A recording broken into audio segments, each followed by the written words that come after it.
aujourd'hui, on va parler d'un film que j'aime beaucoup, qui s'appelle Elephant, et qui a été réalisé par Gus Van Sant en 2003. Il a reçu le prix de la mise en scène, le prix de l'éducation nationale et la Palme d'Or à Cannes en 2003. Donc c'est un film sur le quotidien de lycéens américains, sur le quotidien d'élèves, sur la vie en fait au lycée tout simplement. Et pour cette raison, il y a beaucoup de travelling, il y a beaucoup de scènes très lentes, il y a beaucoup de longueur en fait dans ce film. Et donc toute cette lenteur, toute cette monotonie finalement, ce quotidien vient être fauché en fait par la fusillade de Columbine, puisque c'est un film sur la fusillade de Columbine, mais qui est directement décrite, mais qui n'est pas annoncée comme étant la fusillade de Columbine. Et il y a d'ailleurs à la fin du film un message qui dit « Toute ressemblance avec des faits ou des personnes ayant existé serait purement fortuite ». Donc c'est un film qui parle vraiment du quotidien des élèves, et il y a quelque chose là-dessus qui est assez intéressant sur la manière dont ça a été fait.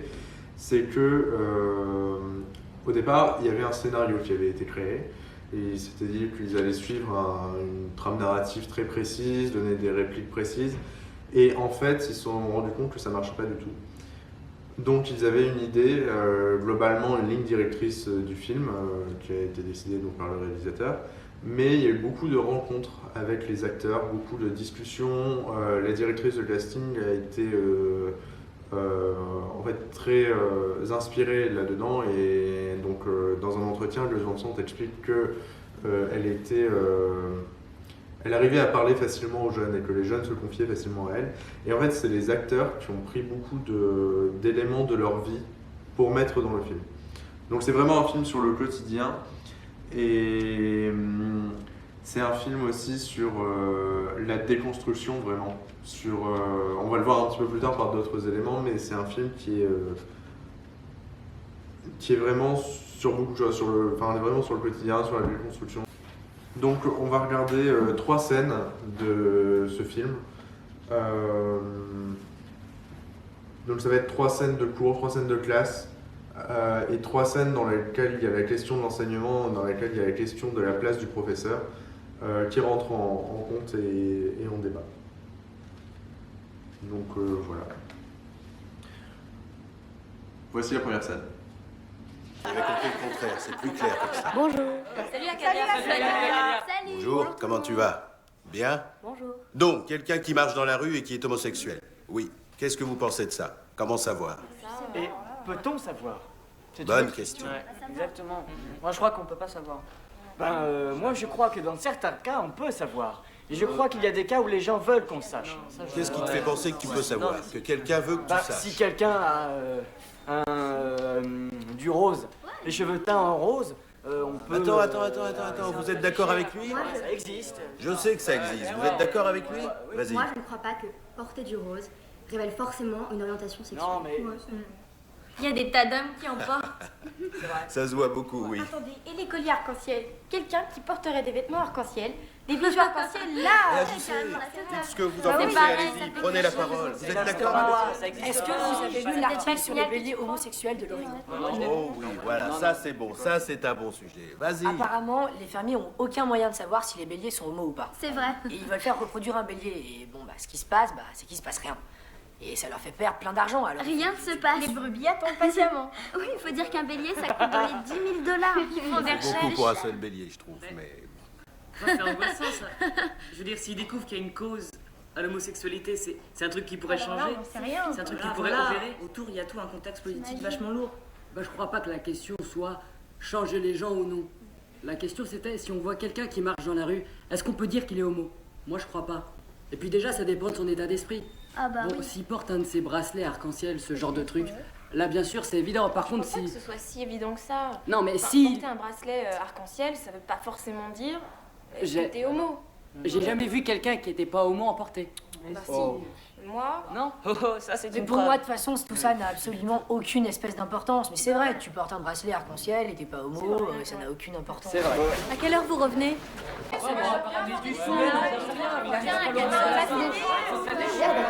Je sais pas moi, si chacun apporte quelque chose, enfin moi je sais pas, je bois pas de jus de fruits en tout cas, mais il y en a qui en boivent. C'est vrai, ouais. C'est quoi ça? Ne vous inquiétez pas, c'est rien. Non, reste assis, reste assis. Chut, on termine d'abord, on termine. Bon, on était en train de mettre Nate, relève-toi. qu'est-ce qu'il Nate, tire dessus. Il y a du sang, oui, là dehors. Qu'est-ce qu'il faut? Écartez-vous de là.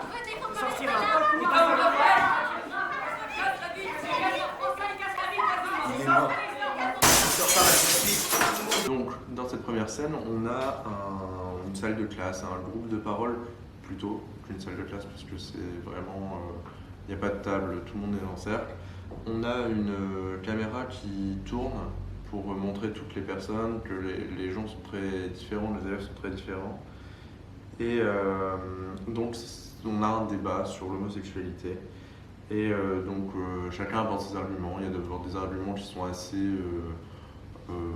bas, puisque c'est simplement une question de couleur de bracelet, le fait de porter du rose, d'avoir des bracelets arc-en-ciel. Ensuite, il y a des questions qui sont posées sur des questions qui sont soulevées plutôt sur l'aspect scientifique, avec des béliers qui se reproduisent, qui ne peuvent pas du coup se reproduire parce qu'ils sont homosexuels. On a des exclamations des élèves d'un peu partout qui sont parfois un petit peu abusives. Par rapport au bélier, justement, on a la question des 10 000 $, le bélier. Ça vaut dans les 10 000 $. C'est très imprécis puisque tous les béliers ne valent pas 10 000 $. Et en plus, c'est assez. Enfin, dans les 10 000 $, c'est assez large, donc c'est assez difficile de dire oui, ça vaut vraiment 10 000 $. Et donc, en fait, ici, je trouve que dans cette scène, le professeur a un rôle vraiment. Joue vraiment un bon rôle, puisqu'il permet de recentrer le débat à chaque fois et d'encourager les élèves à parler. Tout le monde parle. Et il dit plusieurs fois oui, c'est vrai, oui, tu as raison. Il plaisante avec eux et je trouve qu'il a vraiment un rôle qui met en confiance, qui permet d'avancer à l'oral. Et ça, c'est vraiment un bon aspect, je trouve, du rôle de professeur, et qu'il joue vraiment bien son rôle. Et il se met à égalité avec eux et c'est vraiment pour mettre en confiance et pour aider dans ce groupe de parole. Et ensuite, donc la scène est coupée en deux. Oui, en fait, c'est une scène qui est coupée en deux et il y a une partie au début et une partie un peu plus à la fin du film. Et j'ai décidé de les mettre ensemble puisqu'elles se poursuivent. Donc c'était plus logique de continuer comme ça. Surtout que la fin de la scène est pertinente. Donc ensuite, on termine le débat sur la première personne qui est rentrée. Et donc on peut voir une forme d'épanadiclose puisque le film commence par cette scène et se termine quasiment par la scène et par la personne qui est rentrée. Et ça permet donc vraiment de créer un rythme dans le film et de vraiment créer une structure. Et ici, par contre, le rôle de professeur, enfin on entend une explosion. Et je trouve qu'ici, le rôle de professeur est un petit peu... On voit que le professeur, en fait, est humain, est vraiment humain. Et il essaye de garder sa classe dans le calme, il arrive à rester calme. Mais par contre, on voit vraiment qu'il est humain, puisqu'il n'a pas l'air de réaliser ce qui se passe.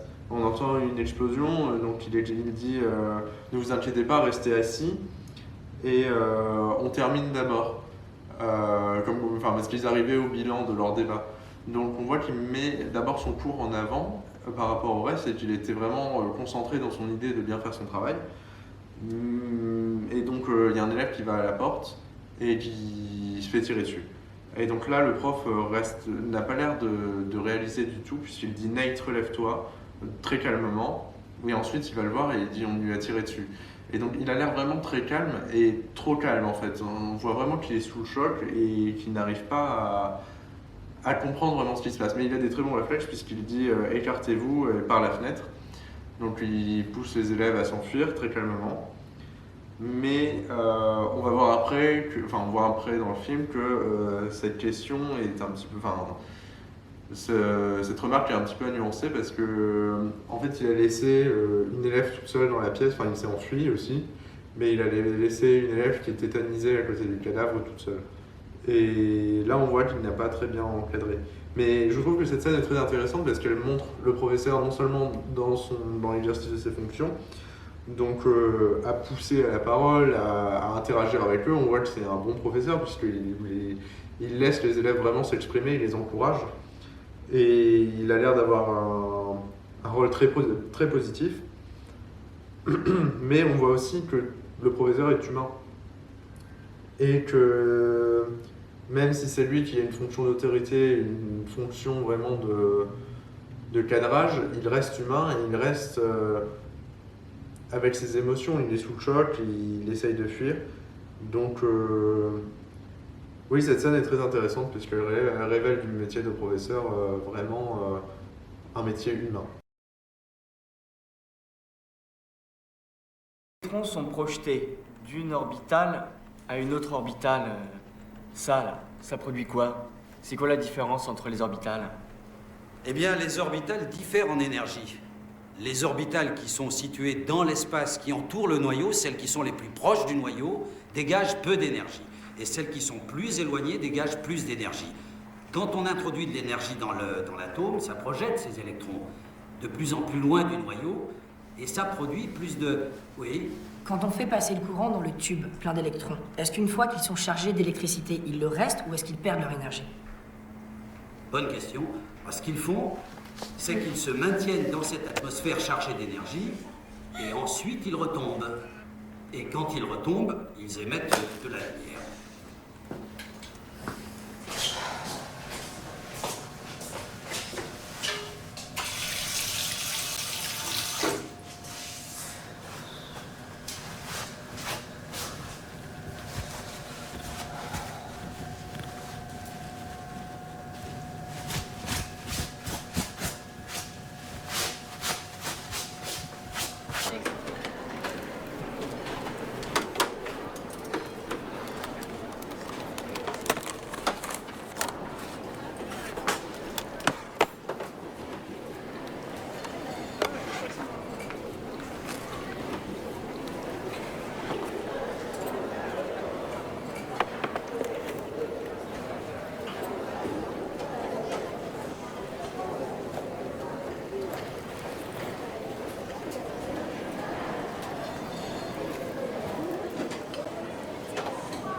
T'écris quoi là?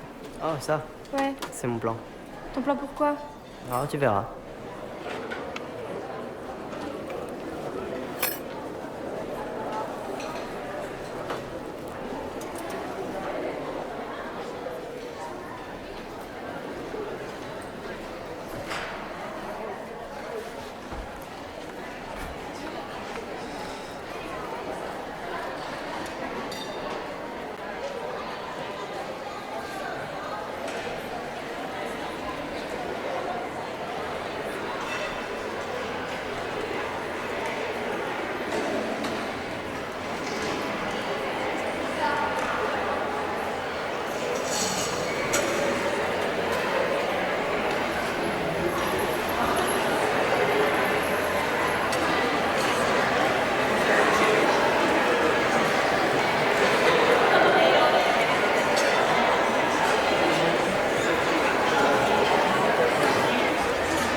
Cette scène que vous venez de voir, c'est une scène de cours, en fait, qui se présente donc sous le point de vue, on voit sous le point de vue de Eric et Alex, ceux qu'on va voir après comme étant les deux tueurs. Donc ici, on peut voir déjà avec les noms quelque chose un lien très fort avec la fusillade de Columbine, puisque les deux tueurs étaient Eric et Dylan. Eric Harris et Dylan Klebold. Ici, on a juste Eric et Alex, qui sont quand même assez proches, puisqu'il y en a un qui s'appelle Eric aussi. Et Alex, c'est un nom aussi assez court, comme Dylan. Donc, cette scène s'ouvre d'abord sur une explication du professeur sur des éléments de science. Ensuite, on a des questions d'élèves. Et des questions qui sont très pointues. On remarque que les questions, oui, sont assez pointues et tout le monde ne peut pas forcément les comprendre. Et on remarque aussi, dès qu'une question est posée, il y a un élève, dès qu'il pose la question, il profite que le professeur se soit retourné pour lui jeter des boulettes. Et donc on voit vraiment du harcèlement dans cette classe, dans cette scène. Et on voit aussi que le professeur ne voit pas ce harcèlement, ne voit pas qu'il lance des boulettes de papier mouillé sur l'élève du fond de la classe. Mais en même temps, je trouve que même si on peut penser, on peut se dire oui, tout ne peut pas, le professeur ne peut pas tout voir, quand l'élève sort de la classe, il doit quand même voir qu'il y a des boulettes dessus et ça ne doit pas être la première fois vu le nombre de boulettes qu'il a reçues. Donc ici, on a l'impression que le professeur est très concentré sur son cours, vraiment très intéressé par les questions de ses élèves. Enfin, aussi à nuancer, puisque la première question, il n'a pas fini d'y répondre, que la deuxième arrive déjà, et qu'il répond à la deuxième au lieu de finir la première. Mais donc il est intéressé, mais moins intéressé par ses élèves que par son cours, et je pense que c'est un problème aussi, puisque c'est un métier humain, c'est un métier d'échange, et je pense que pour être un bon professeur, il faut se soucier de ses élèves, et il y a des choses qu'il faut s'efforcer de voir. Et parce que je pense que cette chose, ce harcèlement, le professeur doit le voir, il doit avoir des indices dessus. Mais entre le voir et regarder ce qui se passe, il y a une différence. Et je pense qu'il faudrait mieux regarder justement ce qui se passe et regarder ce harcèlement. Parce qu'après, on voit dans l'évolution de la scène que le personnage va aux toilettes, qu'il se nettoie. Il y a une scène qui est quand même assez frappante avec le miroir. Quand il se regarde dans le miroir brisé, on pourrait analyser ça comme étant sa personne à lui qui est brisée, son intériorité qui est brisée à cause de ça, en fait, de ce harcèlement. Et donc il y a autre chose dans le film qui est brisé aussi, c'est le pare-choc et la voiture, en fait, tout simplement. La voiture, quand ils s'en vont pour faire la fusillade, beaucoup de carreaux sont abîmés, la voiture est cabossée et beaucoup de carreaux sont brisés. Ensuite, donc, ils se dirigent vers la cafétéria. Et là, il y a quelque chose de très intéressant qu'on voit dans le film. C'est la présence du rêve américain. Donc, on a des grands selfs, des grandes salles. On a des grands terrains de sport. On a vraiment des choses qui nous rappellent les films sur les États-Unis, sur les lycées aux États-Unis, sur les activités qu'il y a. Et donc il est question d'un barbecue à un moment, il est question tout le monde peut partir quand il veut, il faut juste préciser quand on revient, mais c'est vraiment une grande liberté en fait, c'est un monde qui est très libre. Et on voit justement après que c'est trop libre, parce que c'est une déconstruction. On a par exemple la télévision qui apparaît, et on voit que l'utilisation qui est faite de la télévision, c'est pour regarder des discours d'Hitler c'est les deux tueurs qui font ça. On voit qu'il est possible d'acheter des armes très facilement, ce qui va pousser justement à la fusillade. Il y a beaucoup de choses en fait, qui rentrent dans la déconstruction de ce mythe. Et justement, la présence du self montre bien vraiment un mythe, quelque chose qu'on voit dans tous les films sur les lycées américains, des grands espaces, et tout ça va être déconstruit. Ensuite, on voit qu'il évolue seul dans la cuisine, il regarde, il prend des notes. On se demande un petit peu ce qu'il fait, et en fait, il y a une élève qui lui dit « Qu'est-ce que tu fais ?» Et donc il explique qu'il fait son plan, et il lui dit pourquoi, et donc ça va être pour plus tard. Et donc là, on voit vraiment une préméditation de la tuerie, une organisation qui est très scrupuleuse de tous les endroits, sachant qu'il va revenir dans cette cafétéria au moment de la fusillade. Et ça, c'est une scène qui a été retrouvée dans les caméras de surveillance. Il y a une scène à la fin où il boit un verre d'eau sur un plateau après avoir tué des gens. Et c'est ce qui se passe réellement. C'est ce qui a été retrouvé sur les caméras de surveillance. Donc il se balade seul. On voit un malaise qui monte au fur et à mesure des minutes, du son qui ne cesse de s'augmenter. Et lui qui se prend la tête entre les mains à un moment où on a entendu que les bruits autour étaient très très forts. Et Et en fait, cette scène permet d'interroger la cause de la tuerie, puisque pour certains c'était le harcèlement, pour certains c'était la folie, puisque la scène où il se prend la tête, c'est Gus Van Sant qui dit ça, que ça représente justement la folie qu'il pouvait avoir. Certains disent que c'est donc la télé, les jeux vidéo. Il y a d'ailleurs une scène de jeux vidéo c'est un clin d'œil assez amusant, puisque la scène de jeux vidéo plutôt où on a Eric qui tue des personnes en leur tirant dans le dos, c'est une scène qui se retrouve dans Jamie, un autre des films de Gus Van Sant. Et en fait, donc oui, sur les clauses, il y a plusieurs clauses qui ont été évoquées, mais en fait, on ne sait pas réellement ce que c'est. Gus Van Sant explique que ça pourrait très bien être la météo aussi. Et il explique aussi qu'il y a une autre théorie qui a été avancée dans le film de Michael Moore, Bowling for Columbine, qui est l'idée d'échec qu'on donne dans les lycées. On pousse une idée dans les lycées américains, dans ce lycée, que si vous ne réussissez pas au lycée, vous réussirez nulle part. Et j'en reparlerai tout à l'heure de cette idée, mais je pense que ça aussi c'est quelque chose où il faut réfléchir par rapport au métier de professeur. Il faut encourager les élèves, je pense, et pas du tout leur faire croire que le lycée est une fin en soi. Réussir au lycée ne veut pas forcément dire grand-chose, et échouer au lycée veut encore moins rien dire, et il faut faire attention, à mon avis, aux élèves et à comment ils se sentent, pas comme l'a fait le professeur de physique, comme on a vu dans l'extrait. Donc je voulais juste rajouter quelque chose. Oui, vous pouvez le voir, j'ai changé d'endroit, mais je retourne à l'endroit précédent dans la suite de la vidéo. Et vous reverrez cet endroit du coup plus tard. Donc ce que je voulais rajouter sur cette scène-là, c'est que c'est deux éléments. Le premier, c'est qu'on a une personne dans la scène qui porte un sac à dos en fait en cours. Et cette personne, c'est l'autre tueur. Donc en fait, ce qu'il y a à voir aussi, c'est que dans le film, on n'a que deux personnes qui portent des sacs à dos. Enfin en fait, deux personnes qu'on connaît qui portent des sacs à dos. Parce qu'on aperçoit des sacs à dos, on aperçoit des sacs tout au long, mais il n'y a jamais personne, il n'y a aucun élève en fait qui porte réellement son sac.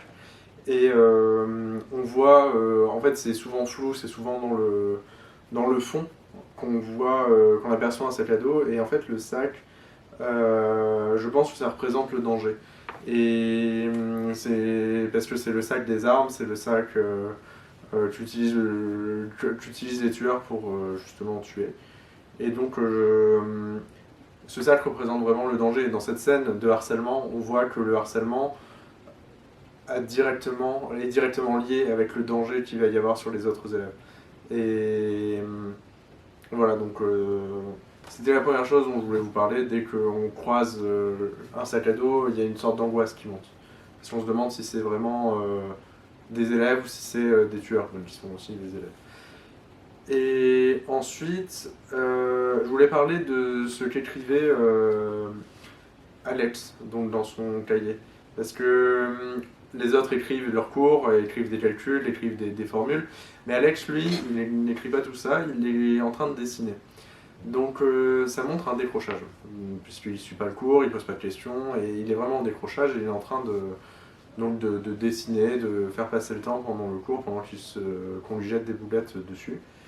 Et je trouve que là aussi où c'est intéressant, c'est que ça montre que dans le rôle du professeur, que non seulement il ne fait pas attention aux élèves qui se font harceler parce qu'il doit le voir, mais peut-être qu'il n'y fait pas attention non plus parce que ce sont des élèves qui sont en décrochage. Et donc les élèves en décrochage, le professeur les laisserait de côté. En tout cas, c'est comme ça que je perçois cette scène. Et je pense qu'il faut faire attention justement aux élèves qui sont en décrochage, et parce que le décrochage n'est pas seulement le fait que l'élève ne veuille pas travailler, c'est aussi sûrement lié à d'autres causes, il y a d'autres facteurs que le simple travail de l'élève. Et le harcèlement en est un, donc je pense que le professeur aurait pu plus faire attention à l'élève, et que son rôle dépasse simplement le cadre du cours. C'est un rôle d'accompagnateur, c'est un rôle d'aidant. Et je pense que en tout cas, c'est ma manière de voir l'enseignement, et je pense que l'enseignement ne se limite pas simplement au fait d'enseigner une matière. La scène suivante que nous allons voir, c'est une scène qui se passe en extérieur, c'est une scène dans un cours de sport où on voit une élève très refermée sur elle-même, très seule. Et donc on va voir la manière dont elle interagit avec les autres et dont aussi la professeure interagit avec elle. Michel, il faut qu'on parle de ta tenue de sport. Ça ne va pas, tu es en pantalon. Toutes les autres sont en short. Tu as un problème? J'ai pas trop envie d'en parler. J'ai pas envie de te mettre une mauvaise note, tu sais, mais je serais forcée de le faire si tu t'obstines à venir en short, comme tu es censé le faire. Bon, écoute, ça va bien pour cette fois. Mais Oui, demain, je veux te voir en short. d'accord.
Cette scène montre une élève, Michel, en cours de sport. Et ce qui semble poser problème, ce n'est pas sa capacité physique, c'est pas la manière dont elle se comporte, c'est vraiment la manière dont elle s'habille en sport. Et ça a l'air d'être un problème parce que la professeure va la voir en lui disant qu'en gros, si elle continue à porter cette tenue-là, elle ne pourra pas lui mettre une bonne note.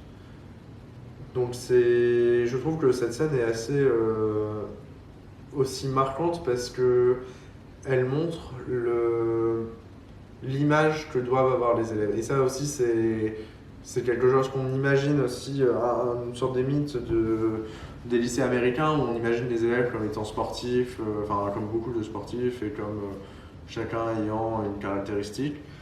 Et là, ici, on voit donc d'abord une professeure qui est bienveillante et qui essaye de la voir en lui disant « Michel, est-ce que tu as un problème? J'ai vu ta tenue. » Donc d'abord, elle a l'air d'être gentille et donc en fin de suite, l'élève lui dit je n'ai pas envie d'en parler. Et on imagine que c'est surtout une gêne par rapport aux autres, une gêne par rapport à son corps. Et elle n'a pas l'air de répondre aux normes en fait que le lycée a l'air de lui imposer. Puisqu'on voit les autres filles qui sont présentées sont des filles qui sont hyper sexualisées. Elles ont des t-shirts assez courts, des shorts assez courts. Et on voit vraiment que c'est tout l'opposé pour Michel. Et c'est ça qui a l'air de poser problème. Et donc l'histoire de la note, donc la professeure lui dit « je serai obligé de te mettre une mauvaise note ». Mais pourquoi? Enfin, il n'y a pas d'explication en fait, c'est gratuit. Et donc la professeure ne peut pas mettre de bonnes notes, même si elle dit qu'elle est désolée, parce qu'elle ne respecte pas un code vestimentaire. Et donc on n'a pas on ne sait pas si c'est la direction qui l'oblige, si c'est l'État, on ne sait pas ce qui pose problème, mais ça a l'air d'être un débat vraiment stérile. donner une note simplement pour une tenue, c'est quand même assez ridicule. Et on voit qu'elle est vraiment à l'écart, donc Michel, puisqu'elle emprunte déjà un chemin différent des autres pour se rendre au vestiaire. Et une fois qu'on est au vestiaire, on retourne dans l'hypersexualisation, il y a beaucoup de nudité, il y a beaucoup d'exposition des corps, alors que Michel, elle, se cache. On voit qu'elle se met juste face à son casier, qu'elle se change en ayant les épaules, en se refermant en fait. Et à la fin, on voit aussi la différence avec les autres élèves, puisque quand elle part, il y a une élève qui lui dit « Salut le ton », en rigolant. Donc on entend les rires aussi qui montent, donc on imagine qu'elle est touchée aussi par le harcèlement. Et c'est autre chose, c'est un autre type de harcèlement que celui qu'on voyait avant. Ici, c'est un harcèlement qui est vraiment sur le physique, il est vraiment marqué et sur une tenue en fait, tout simplement. Et c'est ça c'est un harcèlement qui est généralisé, c'est des attentes qu'on a par rapport aux élèves. Et on montre bien le malaise qu'ont certains élèves, et c'est plus Gus Van Sant qui le montre bien, qui permet de montrer comment certains se sentent. Et donc, il explique aussi là-dessus dans des entretiens qu'il a décidé de représenter des types d'élèves qu'il y avait à son lycée. Donc là, ici, une fille qui était à lunettes, la fille à lunettes un petit peu garçon manqué, il dit dans un entretien, il décide de représenter un photographe, donc il est un photographe dans la vraie vie, l'acteur d'Elias. Il présente aussi des sportifs, donc le sportif avec sa copine qui ont un problème de soirée. Il présente un groupe de copines qui a pour seul but l'apparence physique. Et donc oui, il explique vraiment que c'est des types qu'on retrouve dans les lycées américains et qui cherchaient vraiment à faire vrai. Et ici, à travers la scène de Michel, ça a l'air d'être le cas aussi. Et on la voit plus loin dans le film être dans la bibliothèque. Et là, elle a l'air d'être à sa place réellement. Et en fait, je trouve que cet extrait aussi pose question dans le sens où on exige des élèves qu'ils aient une certaine... qu'ils soient bons partout et qu'ils soient bons physiquement en sport, qu'ils soient bons intellectuellement. Et je pense qu'il faudrait valoriser en fait des élèves qui seraient pour ce qu'ils sont, pour des compétences artistiques, pour des compétences pour une passion pour les livres. Il ne faut pas, je pense, tout mettre sur le sport. Certains ne sont pas doués en sport, il faut accepter qu'ils ne sont pas doués. Certains ne veulent pas se montrer, il faut accepter qu'ils ne veulent pas se montrer. C'est une période qui est difficile, je pense, l'adolescence, et qui est représentée donc, dans ce film, et qui n'est pas représentée comme elle le devrait, parce qu'elle est représentée comme étant empêchée, comme étant gênée, comme étant un problème en fait. Et je pense qu'il faut, pour un professeur, accepter que chacun est différent et se dire c'est d'accord, chacun est différent, c'est tout, c'est comme ça, et ne pas vouloir une uniformisation des élèves. Et je pense que c'est surtout ça qui essaye d'être montré ici, le harcèlement lié au physique et la volonté d'uniformiser les élèves. Chacun est différent et il faut les traiter différemment, je pense.